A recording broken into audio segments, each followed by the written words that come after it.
Pas dicipi kok rasane gak enak. Lho piye to? Iki gak enak rasane, golekno aku buah delima sing enak. Sing manis. Akhirnya digolekno maneh karo Pak Mubarak. Digolekno maneh, diparingne maneh ning gone tuane kemu. Panggah rasane gak enak. Lho piye to sampean iki? Kamu ini sudah bertahun-tahun saya tugaskan untuk menjaga kebun delima. Tapi mosok membedakan buah yang enak sama enggak enak aja enggak tahu. Dipaido ngono karo tuannya itu. Dijawab karo Pak Mubarak. Lah bagaimana saya bisa membedakan wong saya mencicipi satu pun saya enggak berani. Nah, itu saking menjaganya sapa? Pak Mubarak dari makanan-makanan yang syubhat. Ya. Meskipun kok pada dasarnya tuannya itu mengizinkan kok seumpama dimakan satu atau dua, tapi beliau nggak mau, soalnya itu syubhat, masih belum jelas halal haramnya. Nah, saking kagumnya pemilik kebun itu akhirnya Pak Mubarak dirabekno karo anake, karo bojone piye. Dirabekno karo anake, akhirnya melahirkan anak yang namanya Abdullah bin Mubarak, yang terkenal menjadi al-alim al-alamah, menjadi tokoh sufi, menjadi ahli fatwa pada waktu itu. Terus yang kedua ini ada ceritanya beliau Pak Idris. Pak Idris ini suatu ketika beliau ini jalan-jalan, Bapak Idris ini. Jalan-jalan menyusuri sungai. Di tengah perjalanannya beliau ini nemu buah delima. Akhirnya tanpa pikir panjang karo Pak Idris ini dipendet. Buah delima niku dipendet. Dipendet terus dimaem. Lah buah delima gurung sampai entek dimaemi, Pak Idris akhirnya kelingan. Lho iki mau weane sapa kok tak pangan? Berarti saya telah memakan makanan yang enggak jelas halal haramnya. Apa berarti akhirnya mung gara-gara beliau mangan panganan subhat, beliau goleki iki buah delima iki teko endi asale. Beliau mlampah goleki pohon delima, akhirnya kepanggih kali pohon delima, dipadosi sapa iki sing duwe wit iki sapa. Akhirnya goleki ketemu kali sing gadah wit niku. Wis ketemu, beliau matur Pak Idris iku, "Pak, ngapunten. Niku wau kula mantun dahar buah delima jenengan. Napa jenengan ikhlas?" Jare Pak Idris iku. Dijawab karo sing duwe pohon delima iku mau. Loh, yo gak semudah itu, Ferguson. Kamu harus menjaga pohon delimaku selama 1 bulan tanpa gaji. Mau mangan buah siji gak sampe entek. Ya.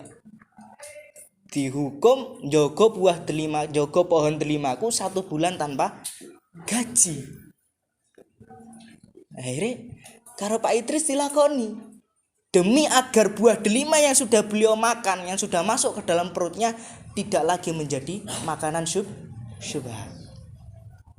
Dijaga karo beliau 1 bulan itu.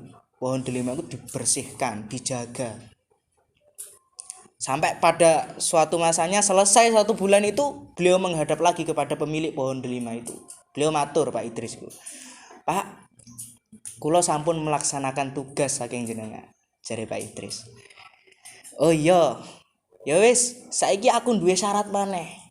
Aku gurung iso mengikhlaskan buah delima sing mbok pangan sakgurunge awakmu memenuhi syarat yang saya berikan."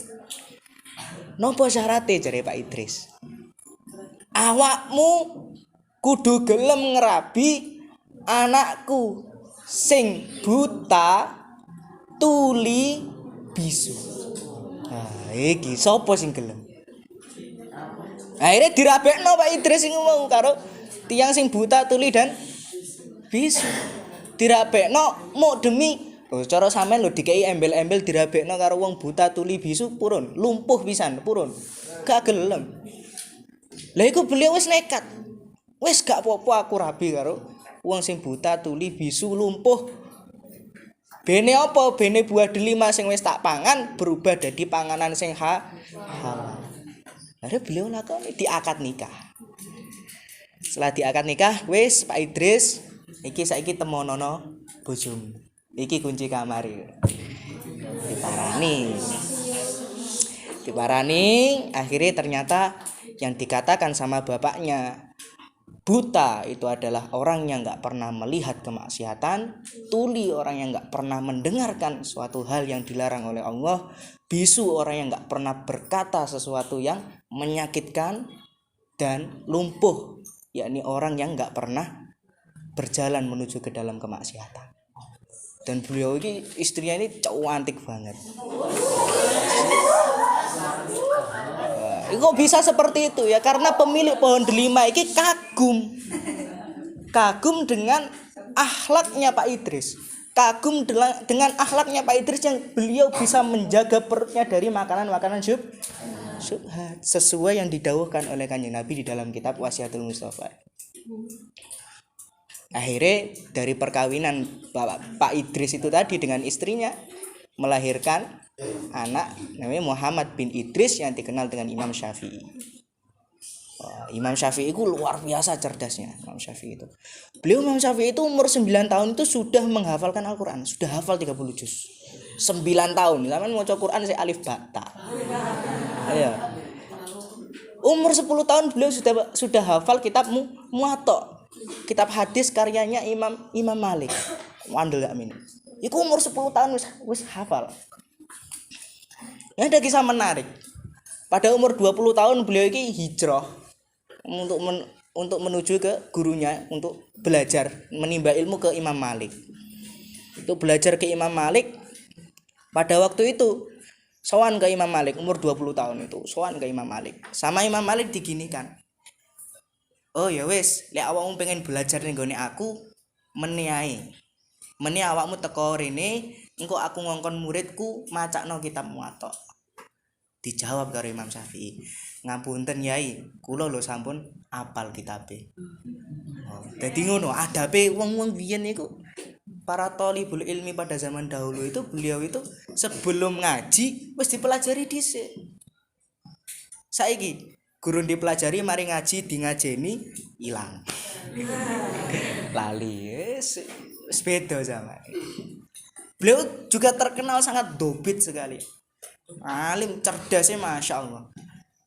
Beliau sampai gila, ada yang mengatakan beliau nek buka kitab ya, misalnya buka kitab seret ini, beliau itu harus menutup sebagian sisi kitabnya untuk bisa menghafalkan yang satunya, karena beliau itu sekali melihat itu langsung hafal. Mendelok tok ini bisa hafal. Itu gila, ada yang mengatakan seperti itu. Nah, Imam Syafi'i itu bukan terlahir dari orang kaya, bukan. Imam Syafi'i itu yatim, dari kecil itu yatim. Sampai beliau itu saking semangatnya untuk mencari ilmu dan saking gak duwene duit, gak mampu gawe tuku kertas, gak mampu gawe tuku alat gawe nyatet dawuh-dawuh gurune, beliau itu sampai mengumpulkan tulang belulang, mengumpulkan batu untuk mencatat dawuh-dawuh yang diutarakan oleh guru-gurunya. Itu dicatat. Sampai suatu ketika di kamarnya Imam Syafi'i itu merasa menyelenjorkan kakinya itu nggak bisa. Saking penuhnya kamarnya dengan barang-barang batu-batuan yang berisi semuanya full isi catatan ngajine dia. Sampai kayak gitu. Akhirnya mulai dari saat itu beliau merasa risih kalau kamarnya seperti ini terus, beliau nggak akan pernah bisa tidur nyenyak. Akhirnya beliau bertekad semua catatan yang dicatatkan dicatatkan di mana? Batu, di tulang belulang itu semua dihafalkan sama Imam Syafi'i. Setelah dihafalkan baru catatan ini mau disingkirkan. Sampai ngono akhir.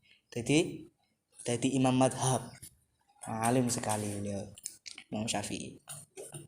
Beliau itu sehari itu khatam Al-Qur'an 2 kali. Pagi 1 kali, malam 1 kali. Awak dhewe Saumur urip gurung tau khatam Quran ya. Ono sing tau khatam Quran. Iki momentum Ramadan iki ya digunakan untuk khataman Al-Qur'an. Bon, sampai pundi kalau wingi? Ya Ali he Sayyidina Ali. Ya Ali he Sayyidina Ali.